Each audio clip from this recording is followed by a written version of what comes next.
As the title suggests, this is part one of a two-part series going over all the X factors for every playoff team, starting with the Eastern Conference in today's video and going to the Western Conference in the next video. So before I start, I want to kind of preface what I mean by X factors because it depends on the team. If you're a younger team or a team that's a fringe playoff team, I'm looking more towards a guy who's been inconsistent this season but has shown in past seasons that he could be a really quality role player. And it's someone, who can maintain a roster spot, because if there's rumors of these teams wanting to improve, I could see guys like these being traded. So how can a guy improve his playoff run, show his value to a team for not only this playoff run but in upcoming seasons? So starting with the 8th seed Washington Wizards, I'm going to go with Davis Bertans, the sharpshooting big man. Bertans saw a dip in production from last season to this season. He only averaged 11.5 points per game compared to 15.5 points per game. I think that can be attributed to the fact that Washington didn't have as much talent last year as they did this year. Bradley Beal missed some time. They didn't have Russell Westbrook. They didn't have Denny. Daniel Gafford wasn't on the roster. Thomas Bryant was on the roster, but if you look at the players who got significant minutes on the 2020 Wizards and the 2021 Wizards, you can obviously see why that team was a lottery team and this team was a playoff team. But it's not even only that his points per game went down, his efficiency also went down on relatively the same amount of attempts. He went from 42% to 39%. 39% is still a very good three-point percentage, but it's not the elite territory we've seen Bertans shoot in the past. And he's also been really just inconsistent this entire season. I mean, he started off so cold. In the months of December and January, he was averaging just around 10.5 points per game, but he shot 32% from behind the arc, shot 34 of 104 from behind the arc, which is just not good, really, even for anyone's standards, let alone a guy who's been shooting at above a 40% rate for the past two seasons. He did start to heat things up once he started getting out of the All-Star break. He had 2 months in February and April where he shot over 43% from three, but even the last 10 games, he's really been not shooting that well. He's averaging 11 points per game, which is around a season average, but only just 34% from three, which isn't acceptable even for someone whose only value on the court is elite three-point shooting. I will say Bertans is shooting, and we've seen this in the past. If he gets hot, let's say he makes 7, 8, 9 plus threes in a game, which he's done multiple times, he can single-handedly steal a game against the Sixers in this playoff series, especially if John Wall and Bradley Beal are playing the way they've been playing. If they can get someone like Bertans adding 25 to 30 points, I could see him stealing a game against the Sixers. But it's just a question of, can he stay consistent, which we haven't really seen this entire season. We've seen him fluctuate between really hot and really cold. It'll also be interesting to see how his role is going forward. The Wizards need this three-point shooting, especially with Russell Westbrook still on the roster. He's someone who likes to attack the rim. He's not the most efficient three-point shooter. So if you have someone who can shoot and someone who can shoot at that Davis Bertans level, that will be huge. And then also you're going to be getting Gafford for a full season. Thomas Bryant should be coming back. And so Bertans is really going to need to show that he can stay consistent so he can be that reliable three-point shooter that this Washington Wizards offense can get for the 2022 season. Going with the 7th-seeded Boston Celtics, I'm going to go with Marcus Smart. Ever since Marcus Smart's been drafted, he's really been the heart and soul of the Celtics teams. He's never been the best player, but the Celtics team that braced a top 5 offense throughout most of their season, the defensive-oriented team, it really went as Marcus Smart went. And we saw it this season as Marcus Smart was battling injury early on in the season, and he's really struggled. The Boston Celtics, too, have struggled. It's starting to seem like the Marcus Smart era is starting to end in Boston. He's been the longest tenured Celtic. 2013 was his rookie season, and obviously this team's had a lot of turnover, but Marcus Smart's been the consistent ever since the Brad Stevens era started. And we saw in the trade rumors that he was potentially rumored to be shipped in a deal involving Aaron Gordon. That never materialized, but I'm not even sure if an all-worldly performance can save Marcus Smart, because the Boston Celtics have a lot of roster changing to do, and they need to make some moves, and Marcus Smart might have to be one of them, even though in the past I was always saying that he was the heart and soul of these teams and he shouldn't be traded. But the Celtics are in a weird spot right now. They're not in a good spot, so they might have to make some moves, and one of those moves could be Marcus Smart. Marcus Smart's probably been one of the most inconsistent players, if not the most inconsistent player this season. I mean, he has some great highs and some very bad lows. I mean, he's really been inconsistent for a good majority of his career, but this year I think has been the worst of what we've seen, just because maybe his role within the offense has expanded more. But you'll see Marcus Smart sometimes play at an all-NBA defensive level, and he's hitting like 5 threes in a game. He's making great passes, and then there's other games where he's not making proper rotations. He's chucking up shots only 8 seconds into the shot clock. He's making careless passes, and so he's really struggled to find a consistent rhythm this season. But he will have the task of guarding either Kyrie or Harden in this series, being that he is the best on-ball defender. I don't know which one he'll guard more. If I had to guess, it'll probably be James Harden, because James Harden's been the primary playmaker for these Nets teams. But I could see him maybe doing like a 50-50, or just seeing whoever has the ball in their hands. But I'm not sure how Brad Stevens is going to deploy that strategy. And we have seen Marcus Smart in past playoff runs go off in certain games. We've seen him hit 4 threes in a game, shoot about 50% from 3 when he's not really a good 3-point shooter. I think back to the 2018 playoff run where he was one of those key players that allowed the Boston Celtics to get to a Game 7 of the Eastern Conference Finals despite being so young. And against the Brooklyn Nets this season, he's averaging 17 points per game on 43% from the field, 36% from 3. If he can bring similar production while also having that all-NBA caliber defense that we've seen with him in the past, I think Danny Ainge will be more hesitant to trading or moving Marcus Smart in the offseason if Marcus Smart is a really solid postseason performance, especially in the absence of Jaylen Brown. They're going to need someone to step up, and I think it's going to be Marcus Smart that has to step up, because I don't know if Brad Stevens or even this younger guys can make that jump that they would hope for. So going to the 6th seed in Miami Heat, I'll go with Tyler Herro. Tyler Herro, like Marcus Smart's, really been inconsistent this entire season. He's had stretches where he's been really cold. He's had stretches he's been really hot. I will say in the month of May, he's really stepped up as the Heat have kind of gone on this little winning streak and gained themselves back into playoff contention.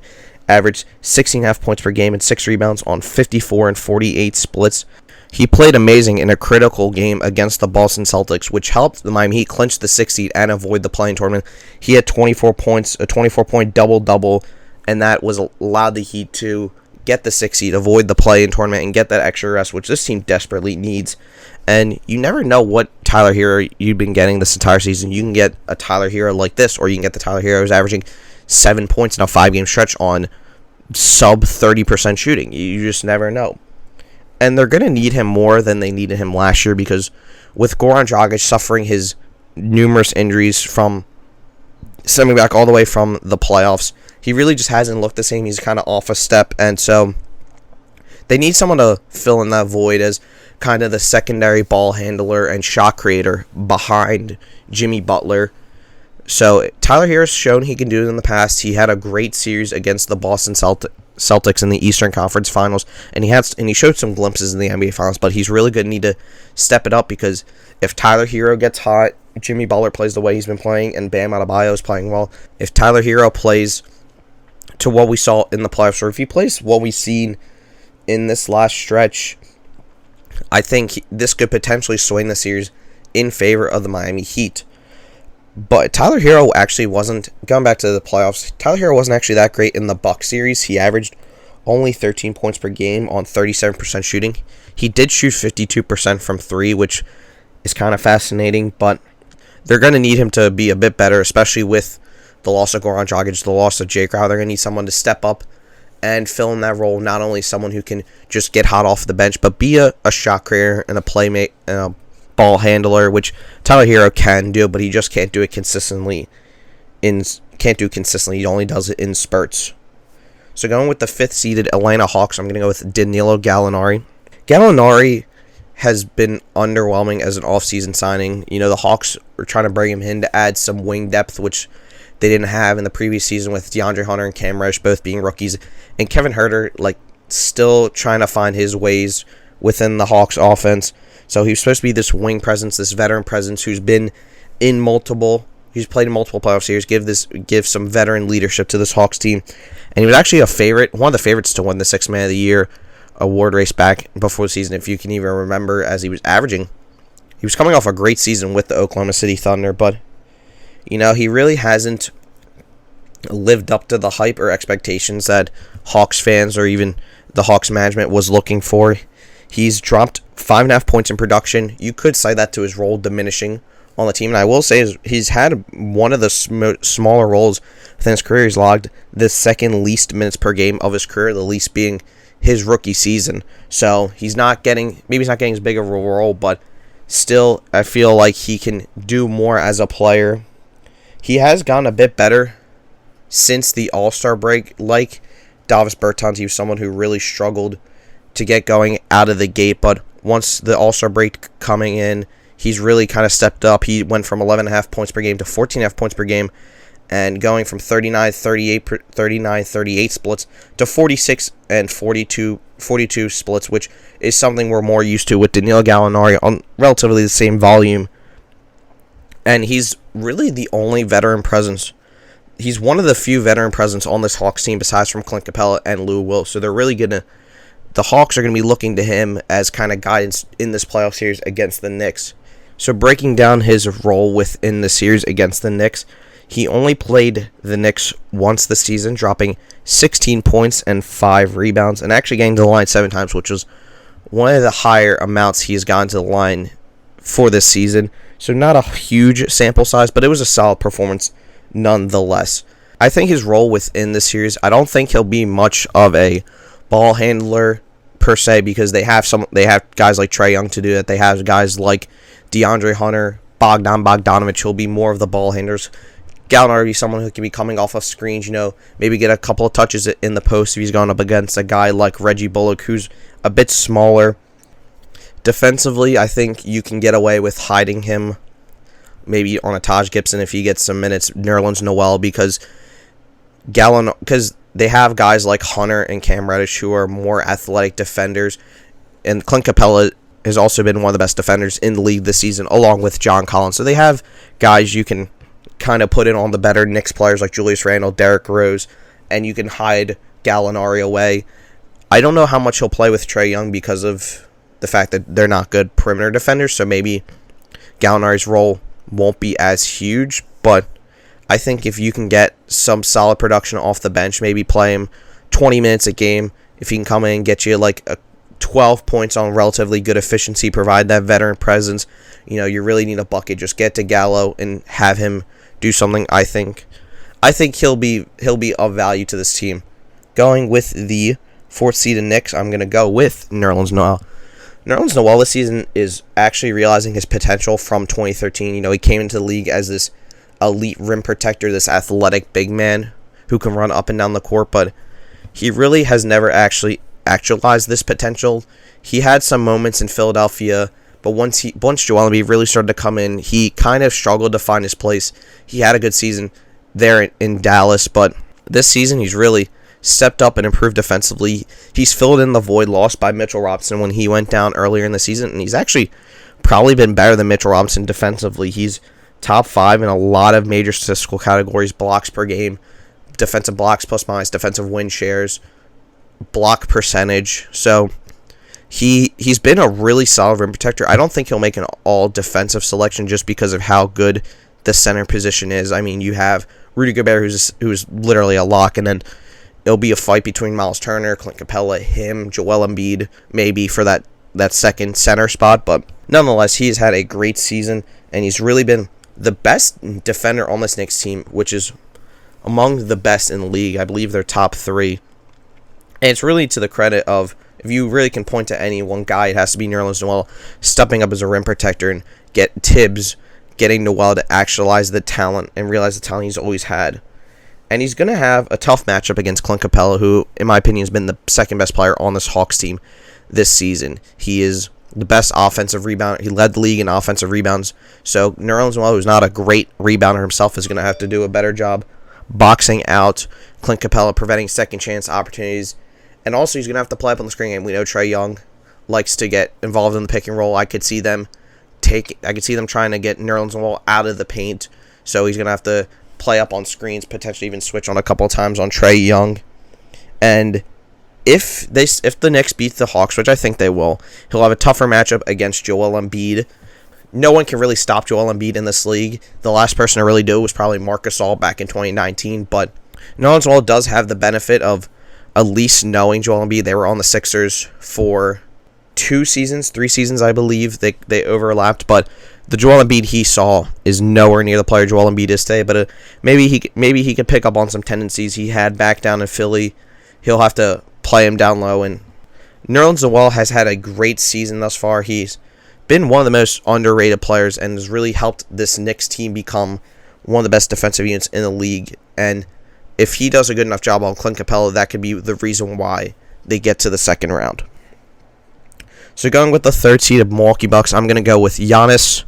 Now, I know what you're saying. Giannis is not an X factor. Well, he kind of is, because we know how great Giannis has been in the regular season. He's been one of the best players in the past 3 seasons. He has 2 MVPs, back-to-back MVPs. He has a Defensive Player of the Year to his name. He'll probably make an All-NBA first-team selection this year again. But he's never had that signature playoff series. If I think of the best players in the past 3 to 5 years, I can say this superstar has had a legacy-defining series. I mean, you look at Steph Curry back in 2019, his series against Portland when he was all by himself. You could see Kevin Durant in his 2 series against the Cleveland Cavaliers. You can see LeBron. I mean, he's had a plethora of amazing playoff series.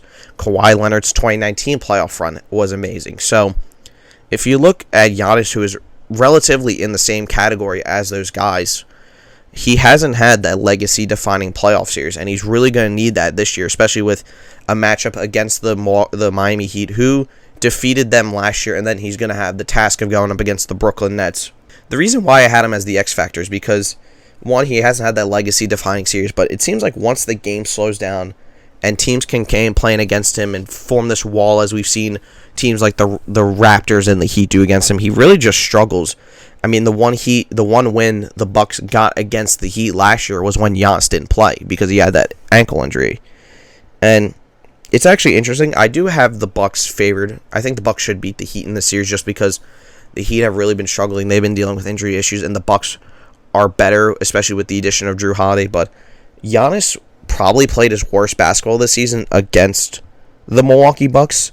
He averaged just 16.5 points per game on 49 and 27 splits, which is unacceptable here, Giannis. I don't think he'll be as bad going into the postseason. Also, 2 of those games were within the first 10, I believe, so it's been a whole different season. You know, he was still probably recuperating and recovering, and so I think he should do significantly a lot better. Now, if the Bucks beat the Nets, Giannis should have better success offensively just because the Nets can't form that wall like Miami can, and they don't have the rim protector like Bam Adebayo.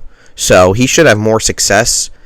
Now, I'll be interesting also to see how Bud deploys Giannis more in the Nets series than the Heat series, because I want to see some Giannis center lines, especially if the Nets are going with Kevin Durant at center. I'd like to see that matchup because Brook Lopez against a KD center lineup would be horrendous defensively. And actually have Giannis. Also, I hope Bud puts Giannis on the team's best offensive player, at least down the stretch. Obviously not the whole game. You can't do that. You need Giannis to be good offensively. But I'd like to see Bud deploy maybe a Giannis center lineup and have Giannis go up against Kevin Durant in some clutch moments, because he's probably the best. Well, he's not probably. He is the best defender on this Bucks team against Kevin Durant. So with the 2-seeded Nets team, I'm going to go with Nic Claxton.